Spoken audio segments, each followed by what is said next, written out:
All right, folks, day 39. Here we go. And we do have action here, activity, I should say, at Nancy's home. We got two vehicles that are here. We're going to be beginning effectively. Hi there, everybody. There's Debbie, ready for another big day. I just got some good information from a neighbor that I'm going to be sharing. I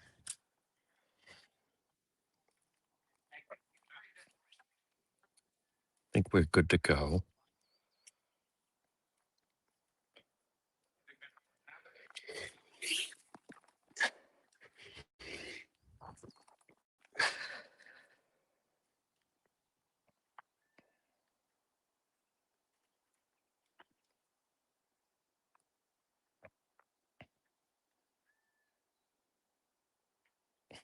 Okay.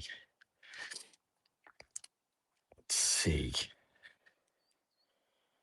I just have some different thoughts I want to share in just a moment, but what you're looking at, those that are just tuning in, again, right now we're live on both. I think we're also live on X, but we are live on, yes, we are live on X, on Facebook and YouTube, and also on X. Sounds good. We're going to officially start in just a moment on this Wednesday, March 11th, day 39. You can also put where you're watching from, how many days you have been watching. They have a drone now over the property, Mark the Shark and JLR are on it. Continuing coverage. This is very interesting because then you'll be able to tell if there's any activity into really the back of the property,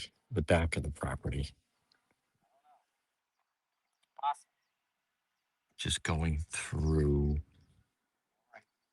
Pete says we're good to go. We're going to start in just a moment. And we'll see what Mark the Shark has. And just for those that are normal viewers, I really like the idea of the drone. I can see at some point adding that to our arsenal. Let me just double check. I want to make sure. I'm pretty sure the sound is good everywhere. And I want to give you some thoughts of where I am on this. But this is, normally we're off to the side, but we do have some activity right here in front of the home where we have two individuals that are at the home. According to JLR, they've been here for quite some time and have keys to go through the different doors. So now there could be investigators, there could be a variety of things, but I also want to share with you, I spoke with a neighbor and I'll touch on that as well. Again, remember, you can follow on Facebook, on YouTube. We're going to be live on the radio also coming up in just a moment. Let me just do that. Okay. But it's very interesting what I learned from one of the neighbors. Well, it was last night I was talking to one, and I want to remind people, and also yesterday being on Court TV with Jen Coffendaffer, former FBI. It's interesting some of the thoughts that she has on this as well that I'm going to share. But right now, for those that are watching, we are, what you're looking at is that is a vehicle. There's two vehicles here at the home. It is day 39. The other vehicle you can see is in the driveway a little bit closer. And I also want to give credit to, just if we walk down just for a moment, whenever there's activity at the home, it certainly draws scrutiny. But for those that are tuning in, I want to give credit to Tanya, who came and really left some beautiful new yellow flowers that brought us down to overshadow some of the signs. So this is interesting with on this day 39. And what I want you to know that I have, let me just double check because we're going to officially start in just 3 minutes. I did reach out to the sheriff because I think that they, well, I think it's time, and it wouldn't be as though they made a mistake, but I think it's time if they put out a revised timeline. And what I mean by that is the timeline that everyone is working off was that first timeline that was put out on the Thursday of the first week. And most of the time, and since that time, we've had the situation with the figure that was captured on the Nest camera, and like a lot of things have happened. And so it wouldn't be, I just wonder if they feel that they'd almost be admitting a mistake if they came out and said that we haven't, I think they could even just call it an updated timeline. But I know that that the sheriff's very conscious of, doesn't want to be made to be seen like he's made a mistake and everything like that. And he certainly, I'm sure, didn't like that he had to update his bio yesterday. But I I'm here's what we don't know is, do they still feel that the timeline that they put out that first Thursday is that still intact? So there'd be nothing wrong if they said, here's an updated timeline. And I think, I mean, there've definitely been some developments, but that first timeline that we're all going off was put out on Thursday, February 5th, more than a month ago. So right now, what you're looking at is we are again remain in front of the home on this day 39 in the search for Nancy Guthrie. Again, we are live on AM 1380, 99.9 FM. Now, folks, you can always watch us on Facebook and also our YouTube page. Make sure you follow on YouTube. Right now, we are also live on X. If you want links to all of our social media, you can log on to the website, depetro.com, and that has links to all of our social media brought to you by the Coesit Inn, 226 Coesit Avenue, West Warwick. Remember what we say, lunch, dinner, drinks, and lounge, and also grab a coffee to go, coffee at Coesit. So I do want to share with everyone that the more I talk to people, it's interesting for me that yesterday, in listening to Jennifer Coffindaffer, former FBI, and I was on Court TV with her, and she seems to think that somehow this was the work, and we're talking about Nancy Guthrie, and that somehow someone came up with the plan to kidnap her. And they were going to, like, oh, Savannah has this money. And so maybe it was locals. And they somehow came up with this plan that they thought they would kidnap her. And it went awry. And then, that she is tragically most likely deceased.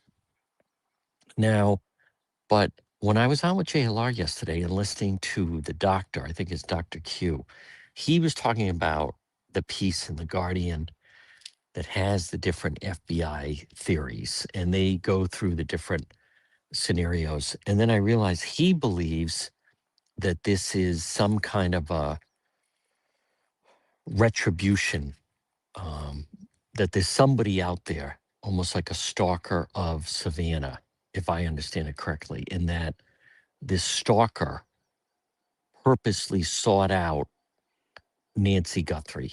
I want to remind people right now on this date, that right now, because of the lack of information and because it's an open investigation, there's no one at this moment that is totally right or totally wrong. And I also mentioned that the the police could have information that they haven't shared with us that could easily rule out some of the possibilities of things that are being floated here. But I think it's you come back to there's several things. There's someone I spoke to last night and then this morning that has me back in the camp. I first of all, I think you have to be accept, that this is fluid, that there's a lot we don't know. They have said, she was definitely targeted and that this was an abduction. And the sheriff won't even say that he believes that she is deceased at this point. Doesn't say that, but something that in speaking to some people in the neighborhood, and I mentioned that I do a lot of walking in the area, and so and one of the reasons I do that is you get a chance to then converse, and you people start to see you after a while, and they feel more comfortable maybe chatting with you. And something that I think I should mention that can't be ignored. And again, the angle, if you're watching right now, you still see that's the side of the house. You can see that there's this vehicle in the driveway, and then I'm over in front of where the flowers are.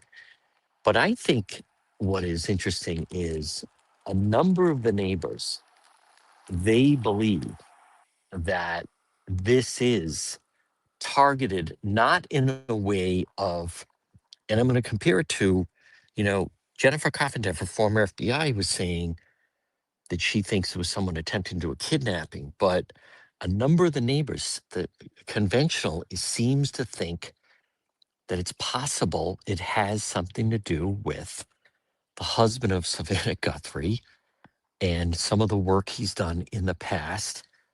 And that for whatever reason, this individual in the mask that we see did target the mother, Nancy Guthrie, in her home in some form of a retribution against either Savannah or the husband.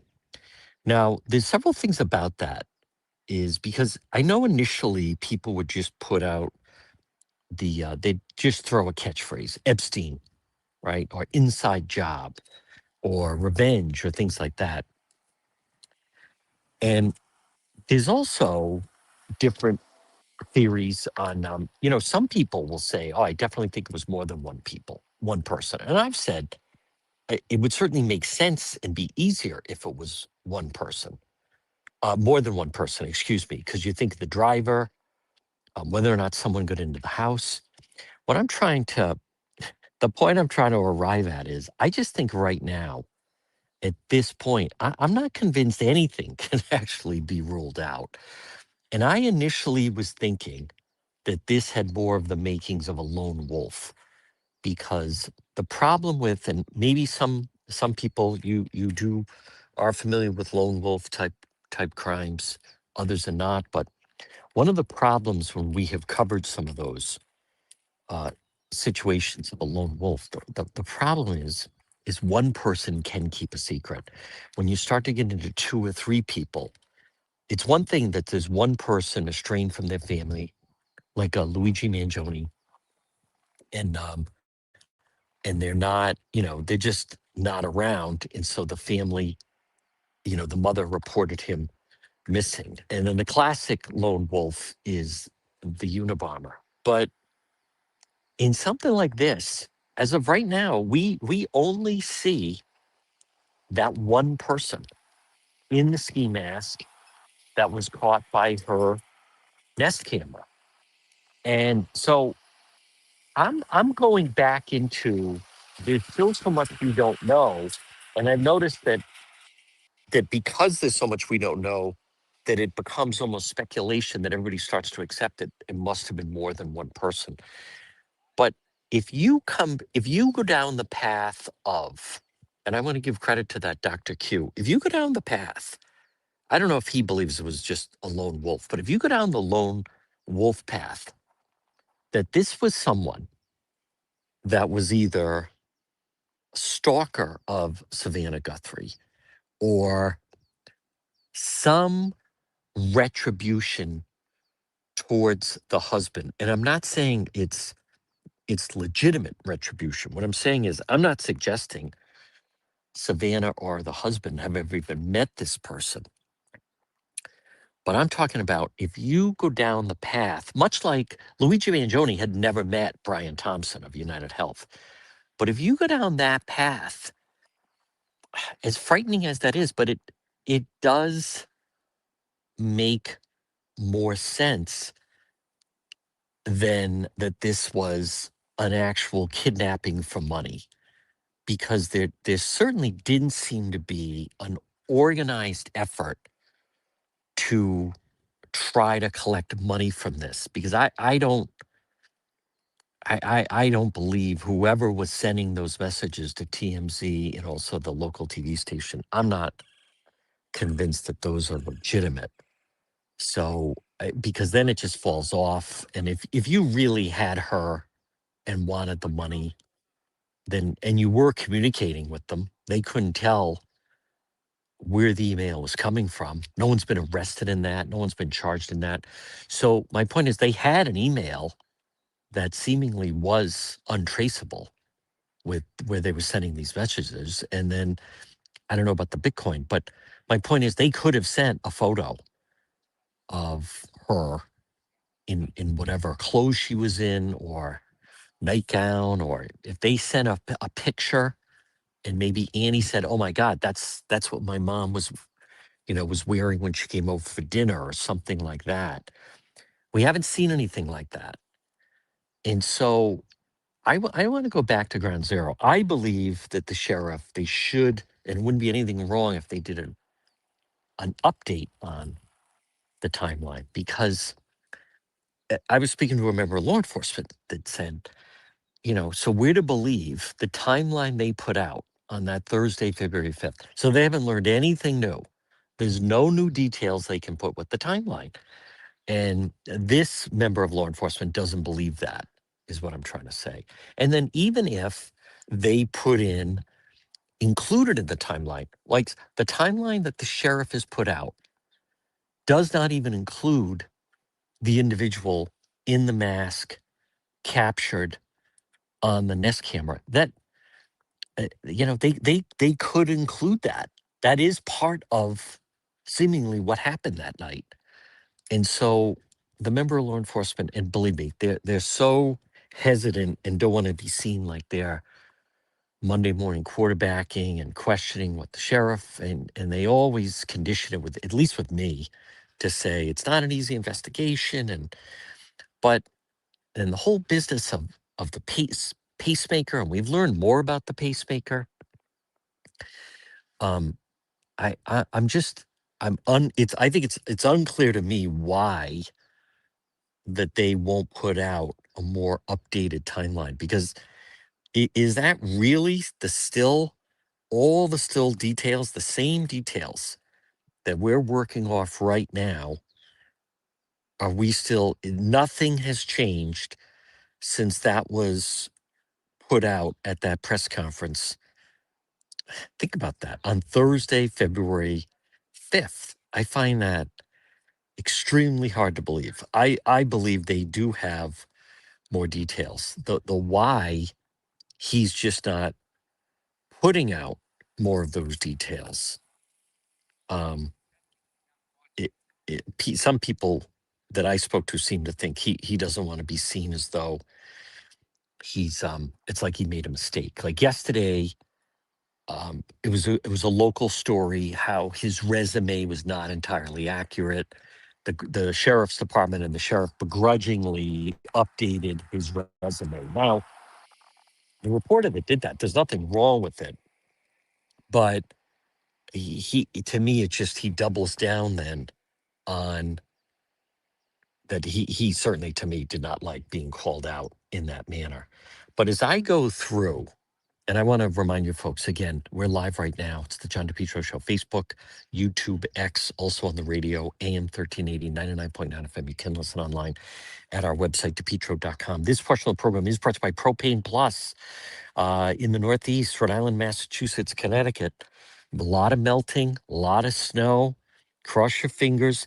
With all the talk about the high price of gas and heating oil going up because of what's going on in Iran, this could be a time to look at propane and Propane Plus online at propaneplus.com. Residential or commercial, you can depend on Propane Plus. I want to go through, and I'm looking at it right now, and I would show it to those that are watching, except the camera that we use for this is inverted. But that timeline that the sheriff released and put out remains 5:32 the Saturday. Nancy travels to local family's home. That's Annie Tomaso. 9:48, family drops Nancy off at home. Garage door opens. 9:50, garage door closes. Now, in press conferences, in interviews, the sheriff initially said sometime between 9:30 and 9:45. So that time has varied a little bit, but I noticed that on the approximate timeline, they have it more definitive as 9:48 to 9:50.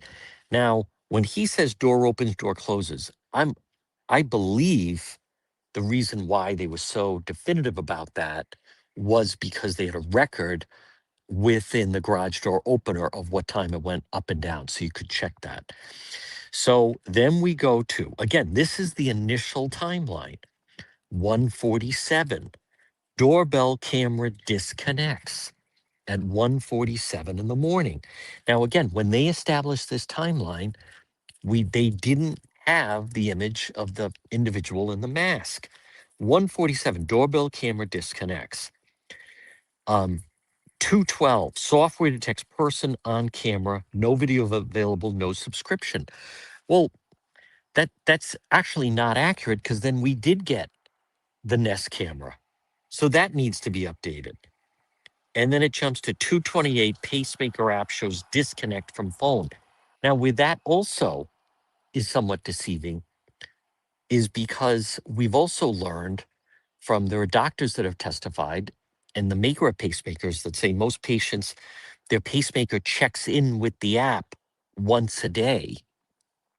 For whatever reason, most people have it between 1 in the morning and 3 in the morning.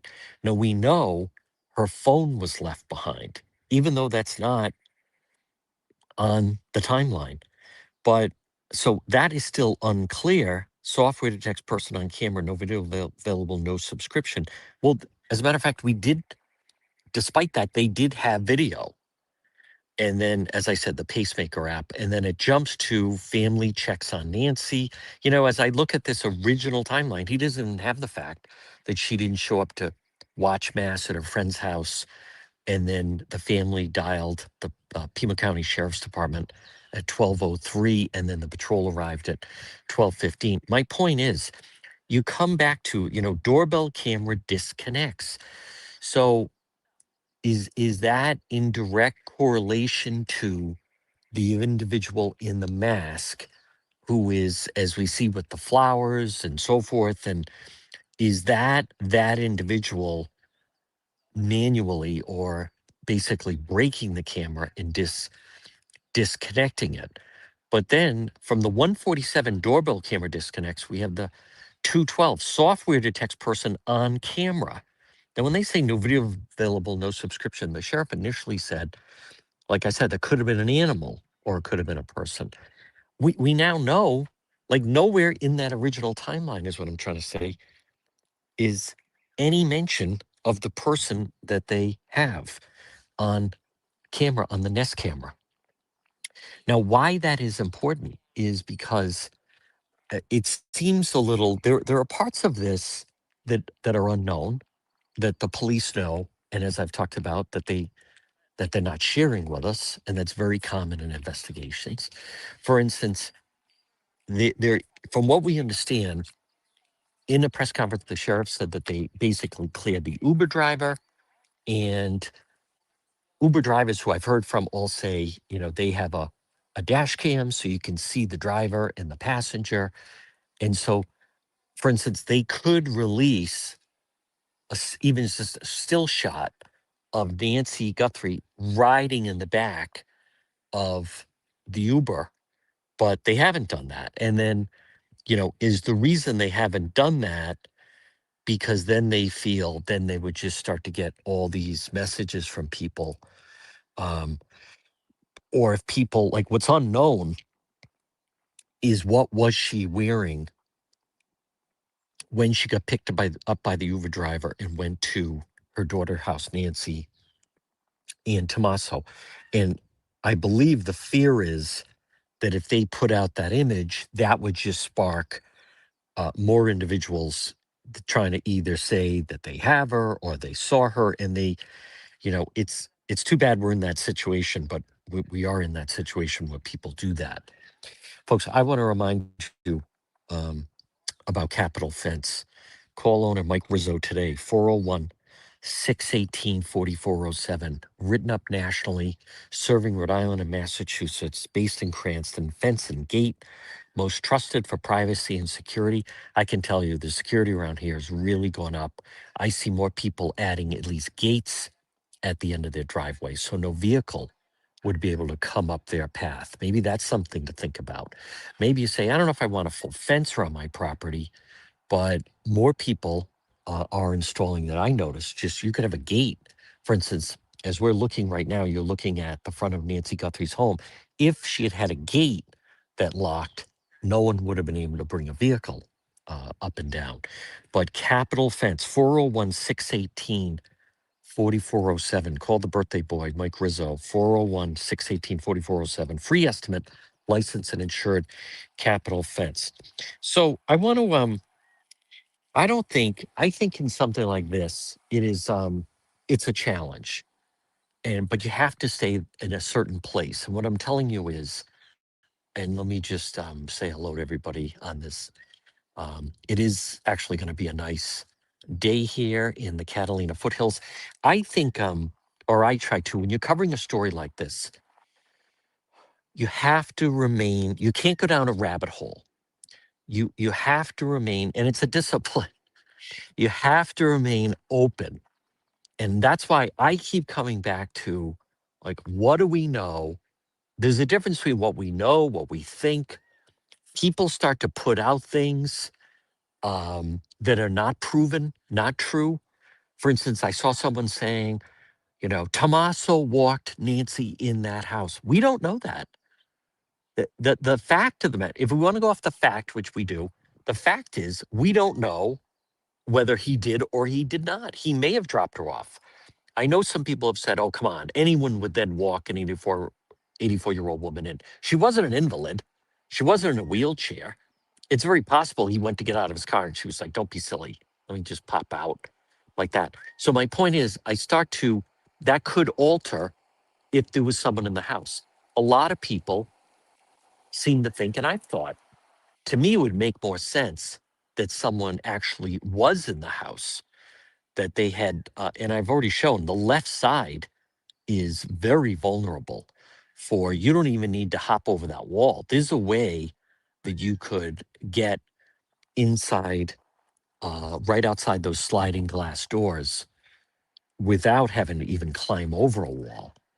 So the idea that somehow, um, we're to believe that that individual entered at that time through the front door, to me, that just does not make sense. And as I've mentioned, the image we have in the video of the suspect, and that remains the only video, an image of the suspect that we have seen of that frightening figure at the front door. I still maintain, I find it hard to believe that that individual at that time was literally walking through the front door. That, especially the reason, as a neighbor told me, one of the reasons a lot of people don't use their front doors, and we've kind of shown it. A lot of the front doors in this area that I've seen, keep in mind, we're 90 minutes from the border.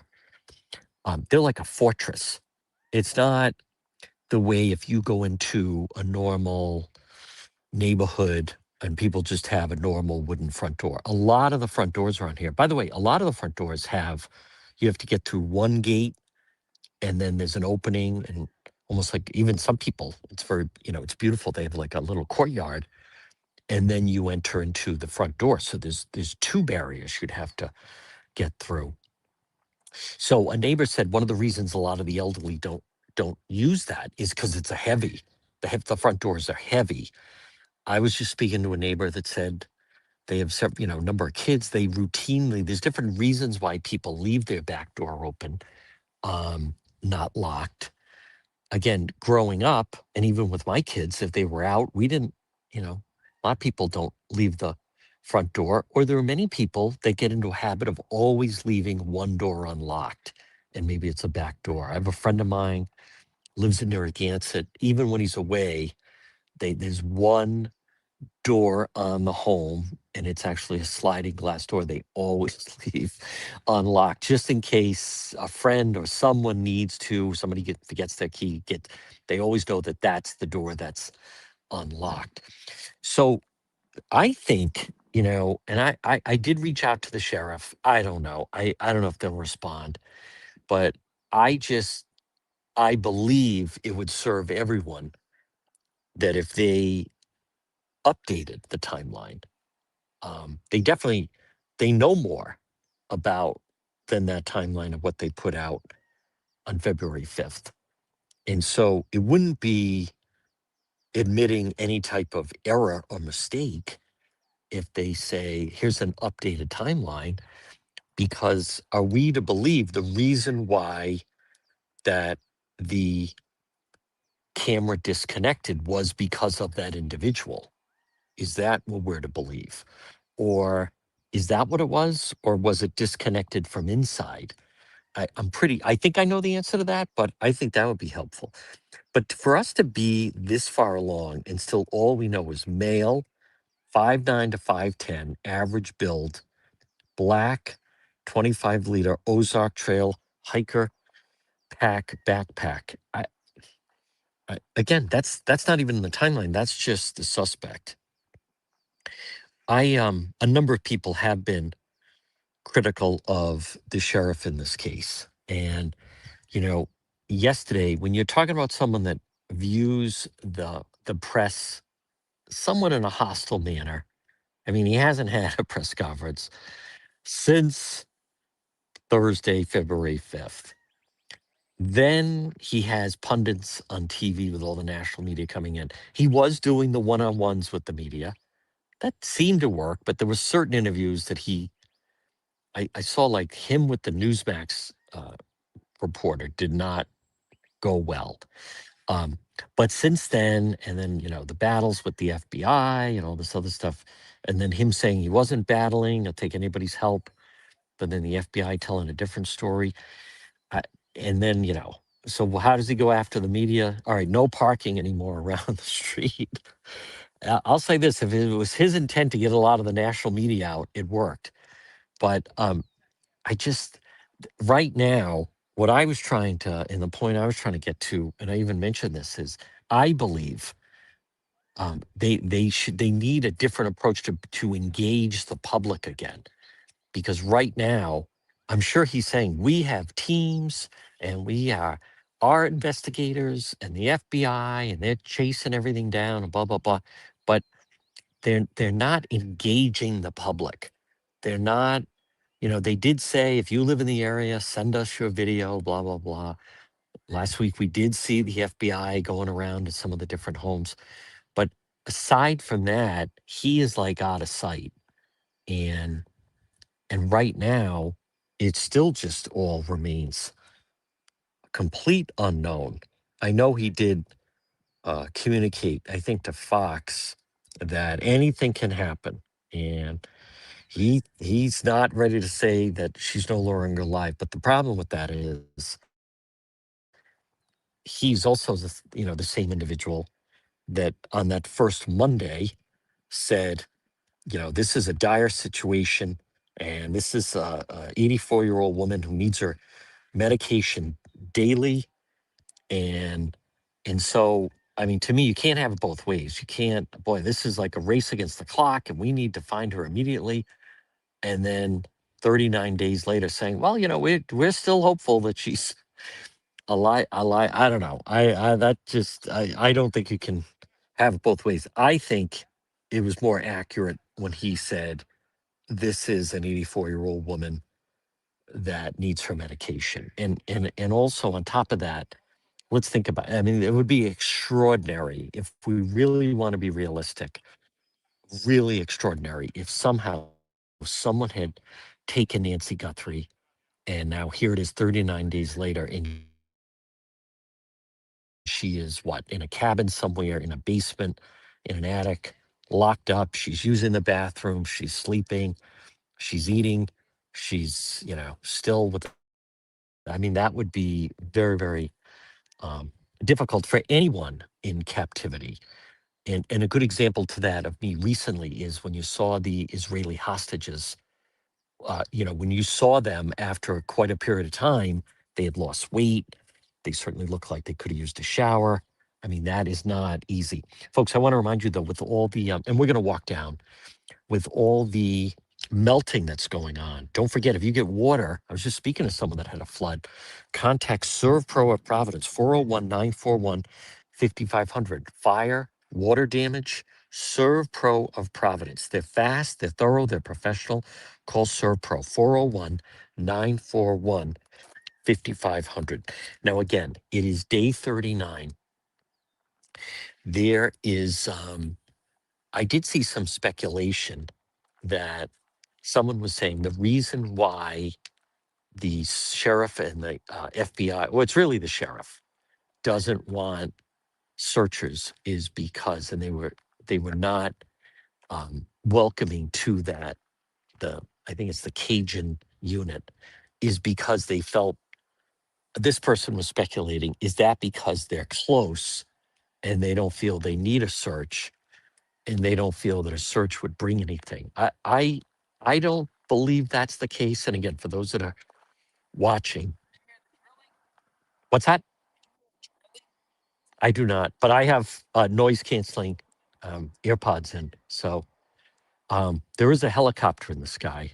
They're wondering if they hear it drilling. And I think that is a drone that's overhead. Again, there is activity here at the home of Nancy Guthrie, but this whole business of, because you can see the drone um, that is over the house.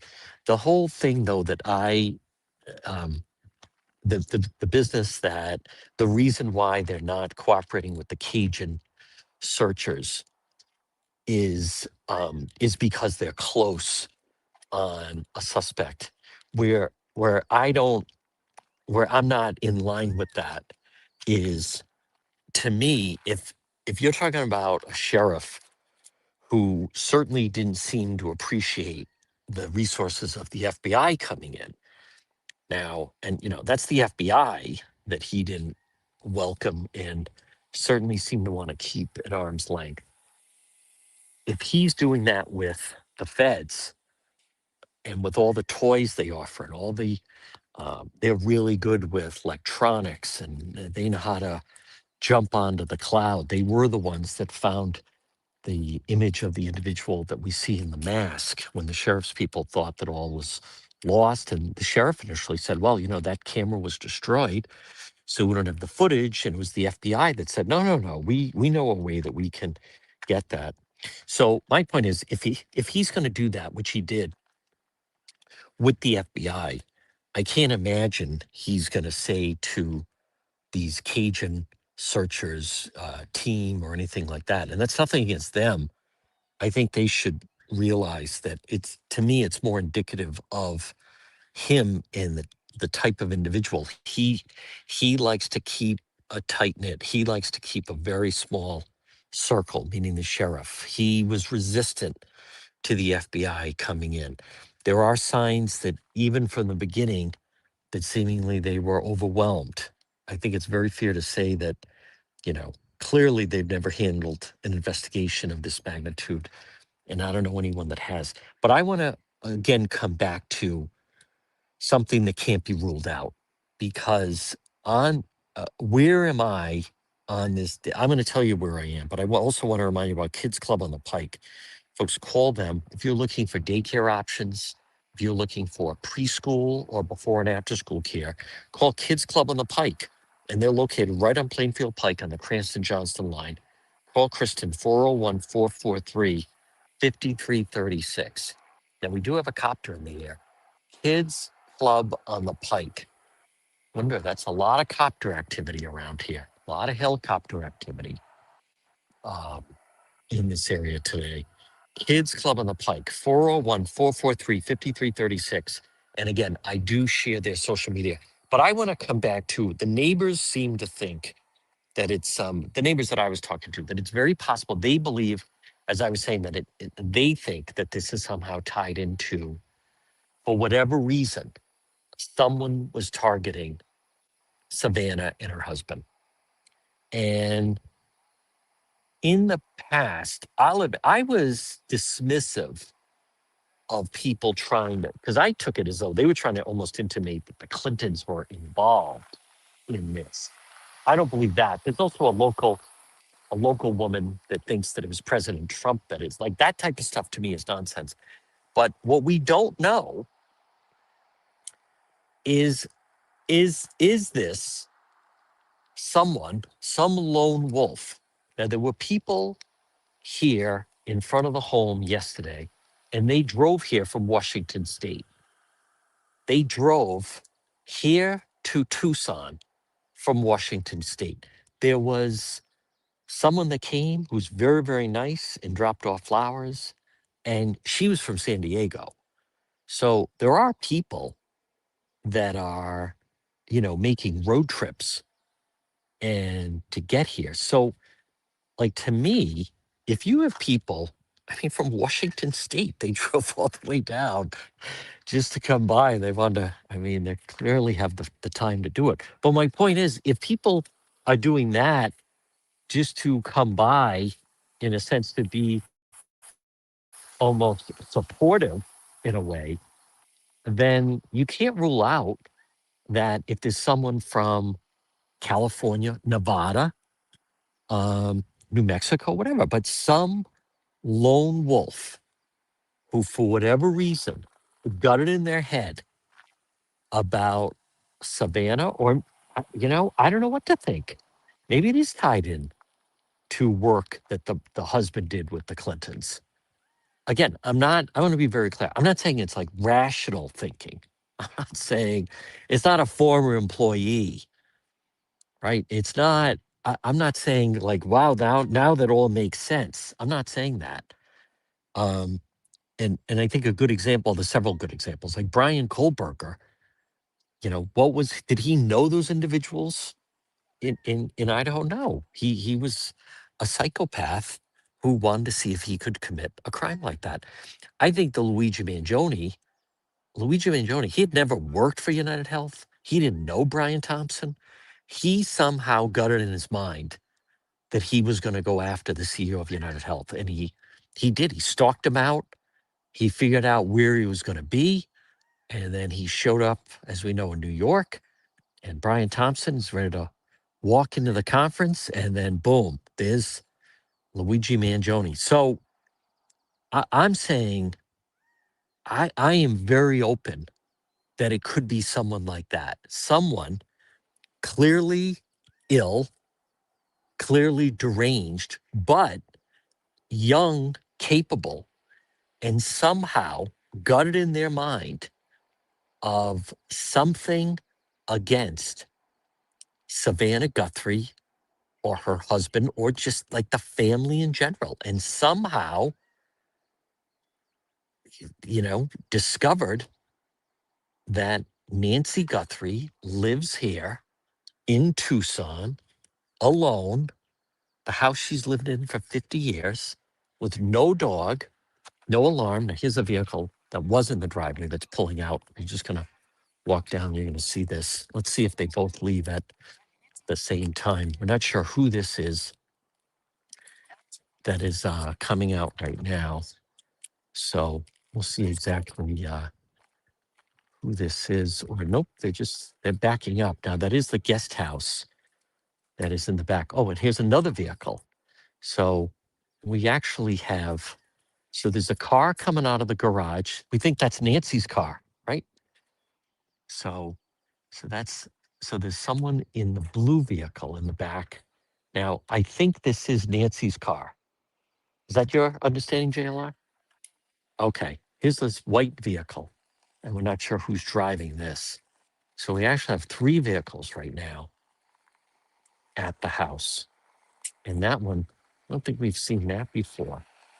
They're coming out. And dark window. I think, do you know who was, do, that looked like Tommaso. You think that looked like Annie?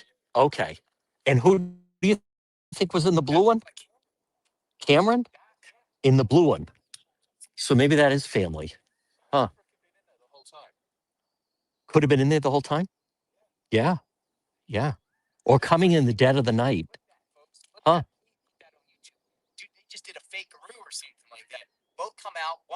Yes. Could have been Annie. You know, and that raises a good point, Matthew, that they could be coming here at 9 o'clock at night. There's no one. I don't know whose blue Subaru that is. It was Nancy Subaru. Okay.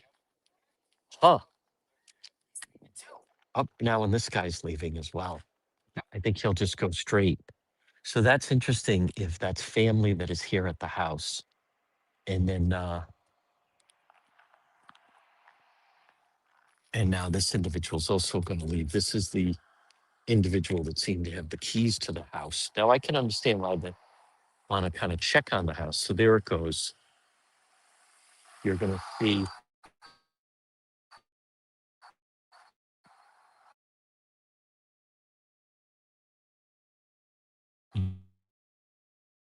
this,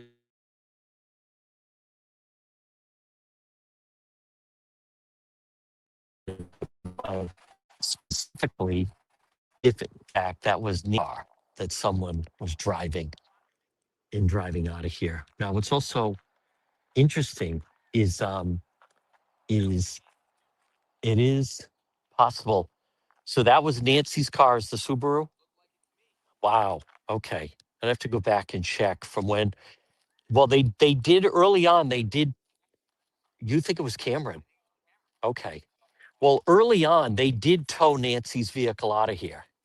So, huh, brought it back. Okay. Hmm. All right, folks. Again, a lot of activity. And I recognize some people they say, what's the significance? Well, everyone's still anxious to talk to. We know Savannah, we believe, is back in New York, but JLR thinks that that was the brother, Cameron. It's tough to see because the windows are tinted. I thought that looked like Tommaso, but they're saying that they believe that that could have been Annie, the daughter who's also driving it. So we have any news with the family members, other than actually no one's done an interview. As I think about it, when I say the family members, Savannah's been the most public. I think that's interesting about her brother Cameron, simply because we have not seen him. He did not come with them to lay flowers.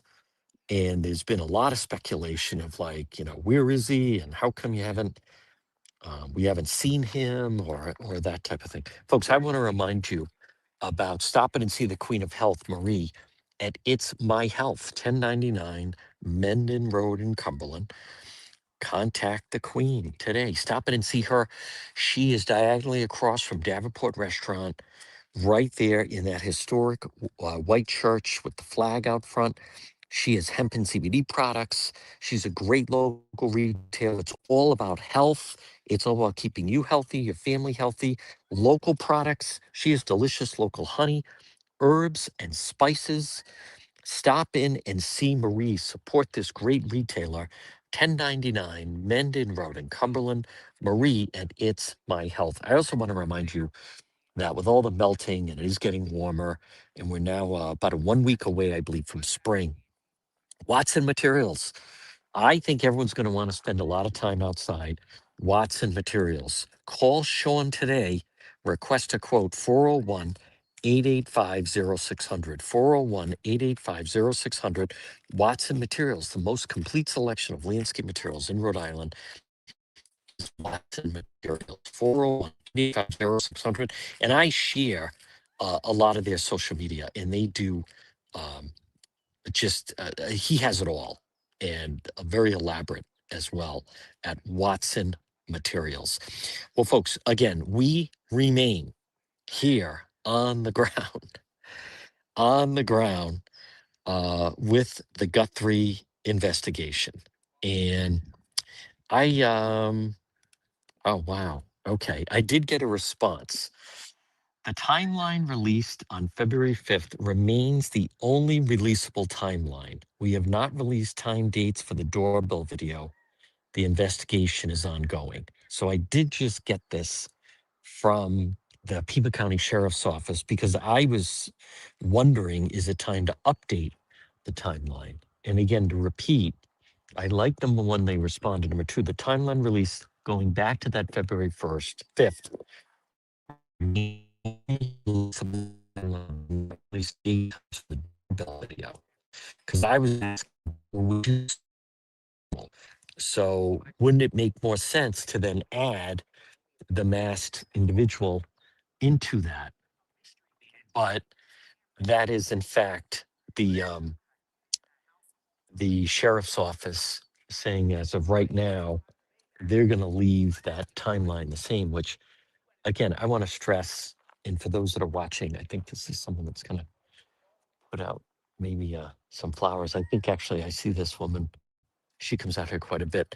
Um, I still, I can't believe this. I know they say the investigation is ongoing, but I think that it could use some more specific uh, details of what do they know about that masked individual and when exactly they like I don't understand that part, that all these days later and they still don't have a full handle on what time it is. Someone bringing flowers, what time that happened regarding the individual with the mask. So what is different, this is interesting if in fact we're starting to see family activity again at the house. Specifically, just a short time ago, we believe there were several vehicles here, and then one car came out of the garage. And then we believe it's possible, I have to go back and check, that that was Nancy's car that was driven away. We're not sure exactly. When I say we, because there's still several of us here, with Matthew from Fox. Good morning. And those are beautiful. And also JLR and Tucson is here. Is a woman bringing some lovely flowers, as a matter of fact, as it all continue to build. There's also, there were some ribbons here, and then some people were taking the ribbons. I mean, people try to do, and that was, I think Mark the Shark put the ribbons, please take one, keep hope alive for Nancy. And then, like, of course, I think it was meant for like locals to put on their door. But of course, like I saw these people show up yesterday and they're like, oh, free ribbons. Like it just started taking the ribbons. I was almost just about to say, listen, those aren't for you. They're for like local people to try to keep yellow ribbons in support of Nancy. I am going to respond back to the sheriff's office. I find it interesting that they seem to they're I don't what's the right word? They seem a little hesitant on releasing any information about the individual that we see, the masked individual that remains the suspect. But I want to just number one, I'm very curious if we are going to start to see the family come out here more. Number one. Number two, from what we understand, I think as I think of it, I wonder if, like, we had heard they returned Annie's car because they had taken Annie's car. Then I think Nancy Grace said that actually they had taken it apart and they had to put it back together. So I'm just thinking on the fly, I wonder if, is it possible that they actually need Nancy's car to use it since they don't have a vehicle right now? I'm telling you, I'll go back and look. I thought that that was Tommaso that was driving the first vehicle that came out. I, I don't know who was driving Nancy's vehicle, and then one of the individuals thought that it was um, it was Annie driving it, but I saw Tommaso, the son-in-law, when he came here to lay the flowers, and I'm fairly certain that's the person I saw driving, but I'll have to go back and look at the video. So now, but this is important. I know, like, people are always asking me for an update, and what do you think? And what I here's what I think is I think at this point that people you have to still be open, that there's nothing that has been crossed out, and I do see that sometimes. Good morning. And here's another woman bringing some lovely flowers. I do see sometimes people putting out or accepting, and then it just starts to take off that way. Just like um, the individual who's very nice, by the way, Maureen, who who was saying, "Oh, the sheriff won't let me search." When then you kind of drill down, and there's people that are out here searching every morning. There's people walking around. And then also conversely, there was people saying to me, like, the FBI took over this investigation. That's nothing could be farther from the truth. Even the president of the United States has weighed in and said that it's the sheriff's investigation. If he doesn't want to hand it over to the FBI, he doesn't have to hand it over to the FBI. Now, the president also, by the way, President Trump was asked about the Guthrie investigation just the other day and said he still thinks it's coming to a conclusion soon.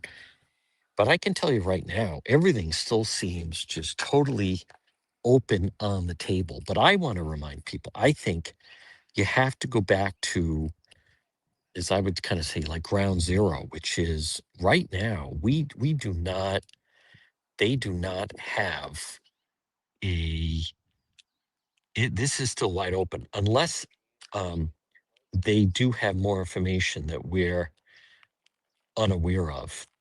But as of right now, I know that some people, because I see the comments, something big is brewing and so forth. I'm not convinced of that. I am now more in the camp of, if this is possible, if this is some lone wolf nut whose only intent was, I am going to go after the Guthrie family, meaning I'm doing this to strike back for whatever reason at Savannah or her husband.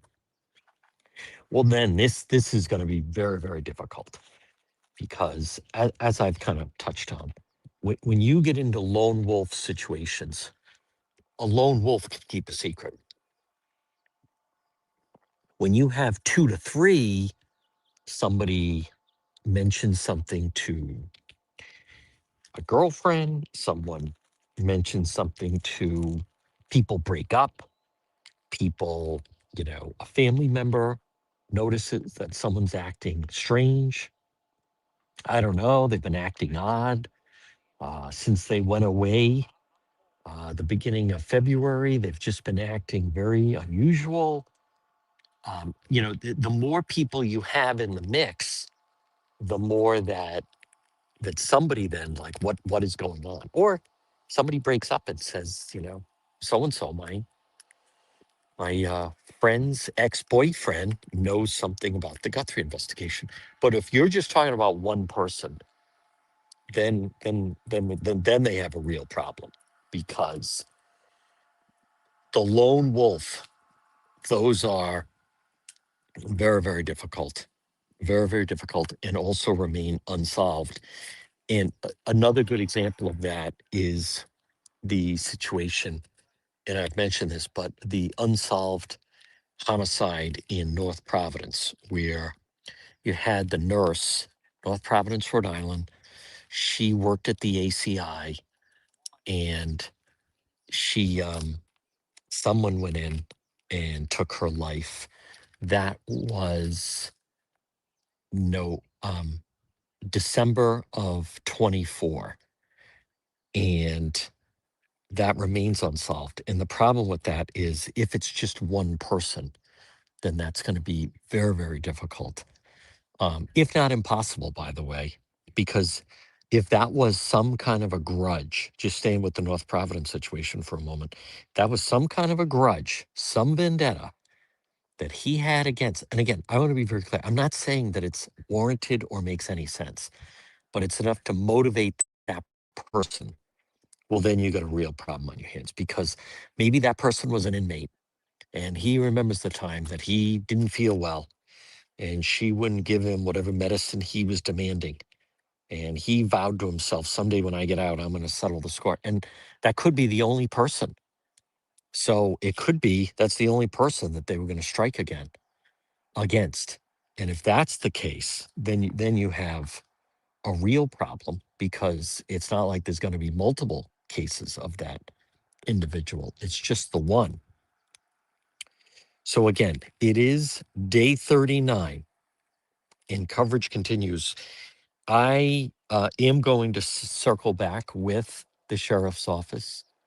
I like the fact they did respond to me. I do have very specific questions. I believe it would be very helpful for everyone involved if they would put out more updated information, even if they just dispel certain things. And right now they have been not doing a lot of updates.